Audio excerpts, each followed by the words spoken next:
दोस्तों मूवी की शुरुआत होती है एक रूम से, जहाँ पर एक बच्चा अपने मॉम के साथ सो रहा होता है। यहाँ पर बच्चे का नाम होता है जैक और मॉम का नाम होता है जोया। जैक हमें बताता है कि जब वो पैदा हो रहा था तब उसकी मॉम बहुत जोर जोर से रो रही थी और ज़ॉम्बी बन गई थी। फिर हेवन से एक रोशनी आई और वो पैदा हो गया। फिर वो उठता है और रूम में रखी सारी चीज़ों को हेलो कहता है। उस रूम में हर चीज़ है, जैसे कि किचन, बाथटब, बेड और ऊपर एक खिड़की जिससे सूरज की रोशनी आती है। उस रूम की आवाज़ बाहर नहीं जाता क्योंकि वो रूम साउंड प्रूफ होता है। वो दोनों अपना सारा दिन उसी रूम में बिताते हैं। अब जैक के बर्थडे होता है, इसीलिए उसकी मॉम उसके लिए एक प्यारा सा केक बनाती है।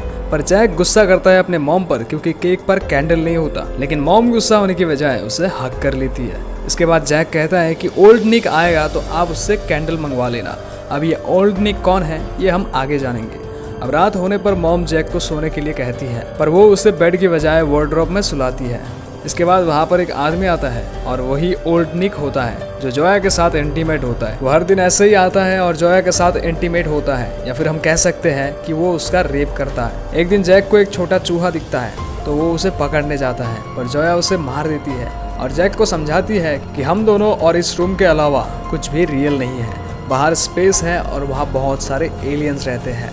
जैक को बाहरी दुनिया के बारे में कुछ भी नहीं पता, वो बस टीवी में ही सब कुछ देखता है। पर जोया ने उसे पहले ही ये बता रखा है कि टीवी में जो भी दिखता है वो सब फेक है। एक रात निक जोया के साथ सो रहा होता है तो उस वक्त जैक वार्डरोब से बाहर आता है और उसके पास जाता है, पर तभी निक उठ जाता है जिसे देखकर जैक चिल्लाता है, जिससे जोया भी उठ जाती है और निक को जैक के पास जाने से रोकती है। पर निक जोया का गला दबाने लगता है और दोबारा उसे टच ना करने के लिए कहता है और इसी की सजा देने के लिए वो वहाँ पर पावर कट कर देता है। अगले दिन जोया जैक को सब बताने लगती है कि बाहर भी एक दुनिया है और जो तुम टीवी में देखते हो वो सब रियल है। बाहर पेड़ पौधे, जीव जंतु, नदी, तालाब, समुंदर सब है और वहाँ इंसान भी रहता है। पर जैक को कुछ भी यकीन नहीं होता क्योंकि बचपन से ही वो अपने मॉम से सुनता आ रहा है कि बाहर कुछ भी नहीं है, बस रूम ही सब कुछ है। अब हमें पता चलता है कि निक ने जोया को 7 साल से इस रूम में कैद करके रखा है। निक ने उसे किडनैप करके लाया था और तब से वो यही है। जैक निक का ही बायोलॉजिकल बेटा है। रूम के दरवाजे पर एक लॉक है जो कि पासवर्ड प्रोटेक्टेड है, यानी जब निक आता है डोर सिर्फ तभी खुलता है। उन दोनों ने 7 साल से बाहर की दुनिया नहीं देखा। इसके बाद जोया उस रूम से निकलने का प्लान बनाती है।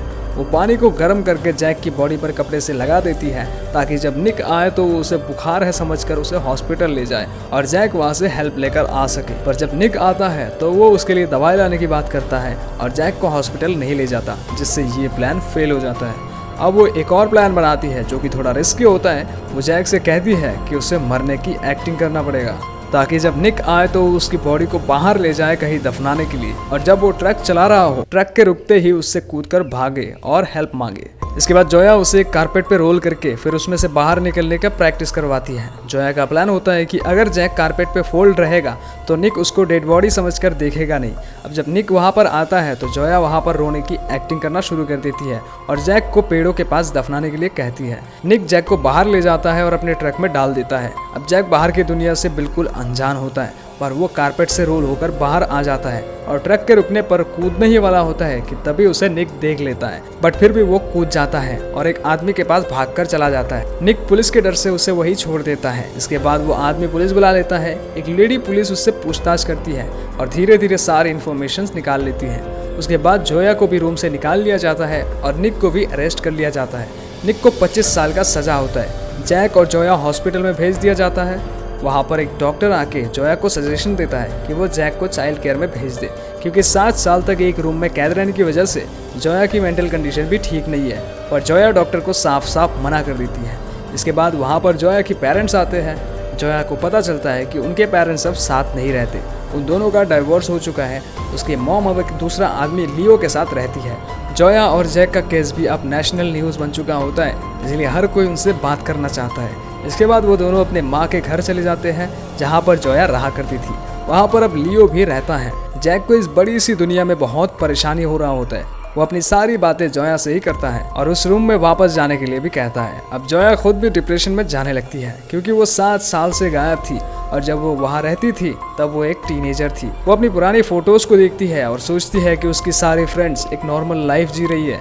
कुछ ने तो शादियाँ कर लिया और कुछ डेट कर रहे हैं, सब अच्छी लाइफ जी रहे हैं। जोया को जैक का भी टेंशन हो रहा होता है क्योंकि वो किसी से भी घुलता मिलता नहीं, बस अपने में ही रहता है। जोया का एक फैमिली लॉयर उन्हें सजेस्ट करता है कि जोया को एक इंटरव्यू देना चाहिए, इससे उसे पॉपुलैरिटी भी मिलेगी और फाइनेंशियल हेल्प भी मिल जाएगी। जोया इंटरव्यू देने के लिए रेडी हो जाती है, बट उसमें जोया से काफी सवाल जवाब किया जाता है, जैसे कि जब जैक पैदा हुआ तो उससे अपने पास ही क्यों रखा, उसे निक से कहकर किसी चाइल्ड केयर में भेज क्यों नहीं दिया, क्या उसने सिर्फ अपने अकेलापन दूर करने के लिए जैक को अपने पास रखा। अगर वो निक से कहकर जैक को कहीं बाहर भेज देती तो शायद आज वो एक नॉर्मल लाइफ जी रहा होता।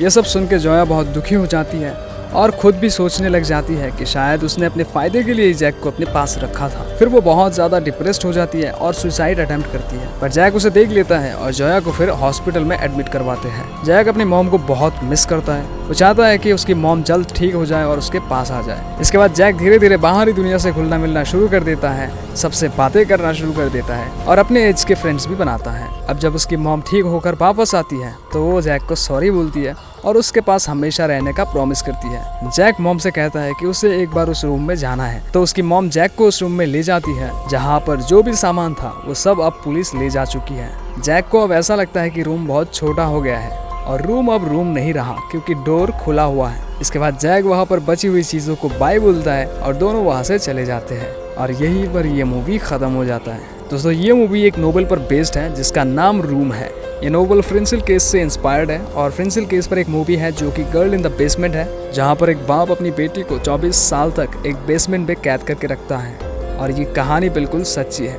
इस मूवी को एक्सप्लेन मैंने ऑलरेडी कर रखा है, अगर आपको वो वीडियो देखनी है तो आप डिस्क्रिप्शन या पिन कमेंट से जाके उस वीडियो को देख सकते हैं। वीडियो अच्छा लगे तो वीडियो को लाइक कर देना और ऐसी और मूवी एक्सप्लेनेशन वीडियोस के लिए हमारे इस चैनल को सब्सक्राइब करना। Thanks for watching.